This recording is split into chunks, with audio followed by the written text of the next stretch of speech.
शांति। सुनते हैं प्यारे बाबा के 30 जून के साकार मधुर महावाक्य। वाणी का सार है, बाबा कहते हैं, मीठे बच्चे, बाप आए हैं तुम्हें ज्ञान से शुद्ध खुशबूदार फूल बनाने। तुम्हें कांटा नहीं बनना है, कांटों को इस सभा में नहीं लाना है। प्यारे शिव बाबा, जिनका एक नाम है बबुलनाथ, क्योंकि वो हम सब कांटों जैसी आत्माओं को फूल जैसा बनाते हैं। तो बाबा कहता है, बच्चे तुम्हें कांटा नहीं बनना, अर्थात किसी को दुख नहीं देना, किसी को तंग नहीं करना, और कांटों को बाबा की सभा में लाने की इजाजत भी नहीं है। प्रश्न है आज की मुरली का, जो बच्चे याद की यात्रा में मेहनत करते हैं उनकी निशानी क्या होगी? उत्तर है, याद की मेहनत करने वाले बच्चे बहुत खुशी में रहेंगे। बुद्धि में रहेगा कि अभी हम वापस लौट रहे हैं, फिर हमें खुशबूदार फूलों के बगीचे में जाना है। तुम याद की यात्रा से खुशबूदार बनते हो और दूसरों को भी बनाते हो।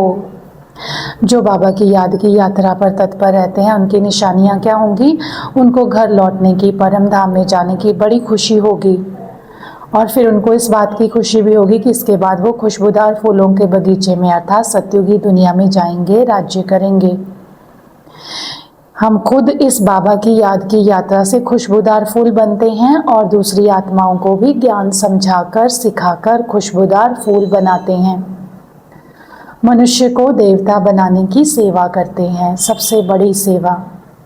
किसी भी आत्मा को परमात्मा का परिचय देकर उसके मन बुद्धि को परिवर्तित करके उसको 21 जन्मों के लिए मालामाल बना देना, परमात्म वर्षे का अधिकारी आत्मा बना देना, ये सबसे बड़ी सेवा है। सुनते हैं आज की मुरली का धारणा के लिए मुख्य सार। पहला पॉइंट है, रूप बसंत बन, अविनाशी ज्ञान रत्नों का दान कर महादानी बनना है। रूप अर्थात निराकारी आकारी योग की अवस्था, बसंत अर्थात ज्ञान सुनाने की अवस्था, ज्ञान का वर्णन करने की अवस्था। तो दोनों अवस्थाओं को धारण करना है और सेवा करनी है। जो पढ़ाई पढ़ते हो वो दूसरों को भी पढ़ानी है। दूसरा पॉइंट है, किसी भी बात में मूंझना व डरना नहीं है, अपनी संभाल करनी है। अपने आप से पूछना है, मैं किस प्रकार का फूल हूं?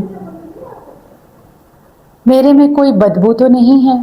बाबा आज कहते हैं, बच्चे किसी भी बात में कंफ्यूज नहीं होना, डरना नहीं है, अपनी अवस्था को शक्तिशाली बनाना है और अपनी चेकिंग करनी है कि मैं कौन से प्रकार का फूल हूँ। गुलाब का फूल हूँ, रतन जोत हूँ कि अक का फूल हूँ? कांटों जैसा कटीला अक जैसा फूल नहीं बनना, खुशबूदार रूहे गुलाब बाबा का फूल बनना है। अर्थात मैं आत्मा, मेरे अंदर से कोई भी अवगुणों की बदबू ना हो। मैं आत्मा दिव्य गुणों से, देवताई संस्कारों से भरपूर बनकर सुख का देवता बन जाऊं, सबको सुख दूं, दुआएं दूं। ऐसी आत्मा बनने को हमारे बाबा हमको कहते हैं।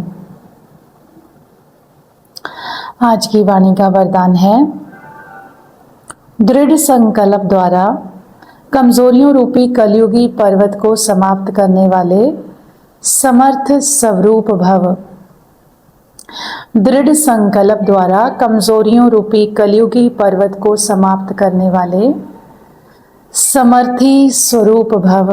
विश्लेषण है, बाबा कहते हैं, दिल शिकस्त होना, किसी भी संस्कार व परिस्थिति के वशीभूत होना, व्यक्ति व वैभवों की तरफ आकर्षित होना, इन सब कमजोरियों रूपी कलयुगी पर्वत को दृढ़ संकल्प की अंगुली देकर सदा काल के लिए समाप्त करो, अर्थात विजयी बनो। विजय हमारे गले की माला है, सदा इस स्मृति से समर्थ स्वरूप बनो। यही स्नेह का रिटर्न है। जैसे साकार बाप ने स्थिति का स्तंभ बनकर दिखाया,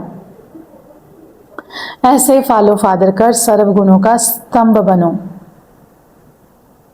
तो बाबा हम बच्चों के अंदर कोई भी कमी कमजोरी नहीं रहने देना चाहते। बाबा कहता, डिसहार्टन हो जाना, किसी संस्कार, अपनी ओल्ड नेचर के वशीभूत हो जाना, किसी सरकमस्टांस के वश हो जाना, व्यक्ति व वैभवों में आकर्षित हो जाना। बाबा कहते हैं ये गुलामी का जीवन है। इन सब कमजोरियों रूपी कलयुगी पर्वत को दृढ़ संकल्प की उंगली देकर सदा काल के लिए समाप्त कर दो। इसीलिए जो आठवीं शक्ति है, आत्मा की सहयोग की शक्ति, जिसमें दिखाया गया है कि अपनी एक उंगली से कलयुगी रूपी पर्वत को उठाया। तो गोवर्धन पर्वत, गो अर्थात कर्म इंद्रियां, वर्धन अर्थात जीतना, कर्म इंद्रिय जीत, माया जीत, जगत जीत बनना है। अपने अंदर के विकारों को, बुराइयों को, इन सबको जीतना है और किसी भी चीज़ के लगाव, प्रभाव, झुकाव में नहीं आना है। किसी से भी आकर्षित नहीं होना है।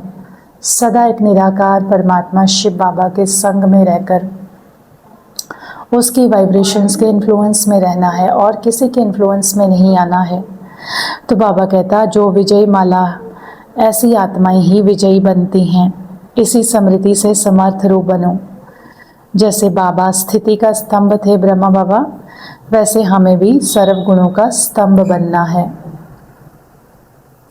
स्लोगन है साधन सेवाओं के लिए है, आराम पसंद बनने के लिए नहीं है। तो हम सब त्यागी तपस्वी आत्माएं हैं।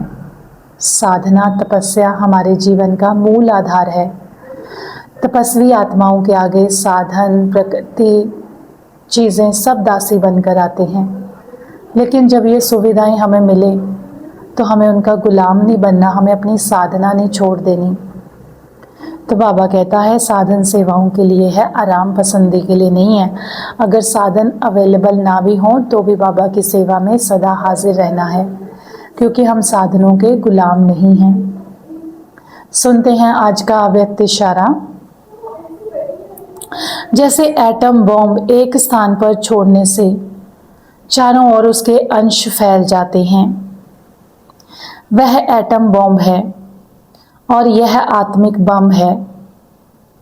इसका प्रभाव अनेक आत्माओं को आकर्षित करेगा और सहज ही प्रजा की वृद्धि हो जाएगी।